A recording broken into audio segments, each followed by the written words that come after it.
हमारी स्पष्ट राय है इसमें कि मनोज झा जी ने किसी जाति विशेष की बात नहीं की है। उन्होंने किसी कवि की कविता को उद्धृत किया है जिसमें ठाकुर शब्द आया है। मन में भी ठाकुर है, आप में भी ठाकुर है, सब में ठाकुर व्याप्त है। हम में, तुम में, खलक हम में, जहाँ देखो वहाँ राम है। इस तरह की बात आई है। उसी तर्ज पर इसको भी लिखा गया है कि हर के दिल में ठाकुर बसता है।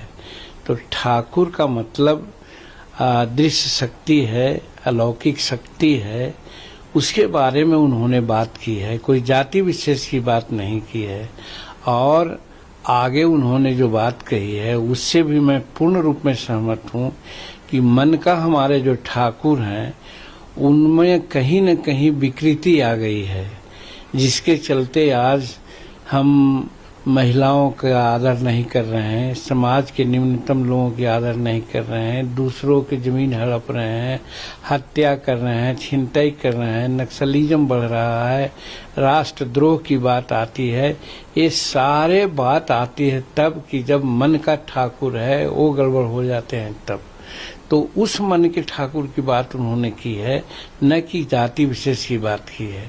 अब रही बात कि इसको लेकर के जाति विशेष के लोग आगे बढ़े हैं, तो मैं तो समझता हूं कि उनका पॉलिटिकल स्टंट है। वो polarisation of the certain caste की ओर जा रहे हैं, चूंकि चुनाव आ रहा है। तो भाई राजनीति उनको करनी है, राजनीति हो जाना है तो चाहे वो जो कर लें।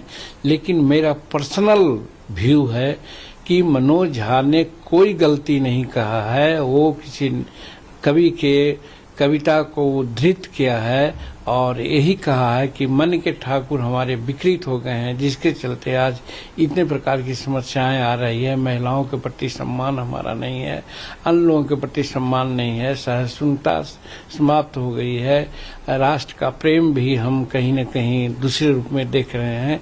तो वो ठाकुर गड़बड़ा गया है, उस ठाकुर को ठीक करना चाहिए, ये उनका कहना है। इसका मतलब ये नहीं कि जिस ठाकुर अब डॉक्टर बनने का सपना करें साकार National Medical College Birgunj Nepal से। National Medical College, Birganj, Nepal, accredited by IAO and affiliated with worldwide recognized Tribhuvan University, listed in WHO. Latest खबरों के लिए देखते रहिए MUZ न्यूज और ताज़ा अपडेट पाने के लिए चैनल सब्सक्राइब करना ना भूलें।